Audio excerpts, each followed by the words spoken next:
ടാറ്റ കൊടുത്തു വിടുന്നു രതീഷ്. മാധ്യമങ്ങൾക്ക് മുന്നിൽ ടാറ്റ കൊടുക്കുകയാണ്.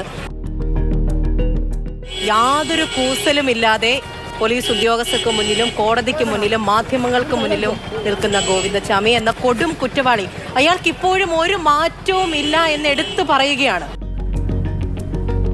നമുക്കറിയാം അയാൾ എത്ര ലാഘവത്തോടു കൂടിയാണ്, എത്ര നിസ്സാരമായാണ് ഇതിനെയൊക്കെ കാണുന്നതെന്ന് ആ ഒരു ചേഷ്ടയിലൂടെ വ്യക്തമാണ്. കാരണം പോലീസ് വാഹനത്തിനുള്ളിൽ കയറ്റി ഇരുത്തിയ ഗോവിന്ദച്ചാമിയാണ് മാധ്യമങ്ങൾ ദൃശ്യങ്ങൾ പകർത്തുന്ന സമയത്ത് ക്യാമറയ്ക്ക് മുമ്പിൽ കൈ കാണിച്ച് ടാറ്റ കാണിച്ച് ഇയാൾ ഇപ്പോൾ അവിടേക്ക്, അതായത് പോലീസ് സ്റ്റേഷനിലേക്ക് പോയിട്ടുള്ളത്. തെളിവെടുപ്പ് പൂർത്തിയാക്കി.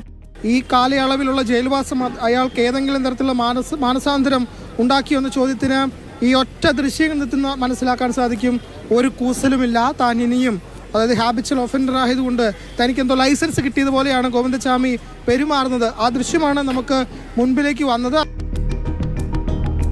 ഇയാളെപ്പോൾ ഒരു കൊടും കുറ്റവാളിയുടെ മനസ്സ് എത്രമാത്രം ക്രൂരമാണ് എന്ന ആ ദൃശ്യങ്ങളിൽ നിന്ന് തന്നെ വ്യക്തമാകുന്നുണ്ട്.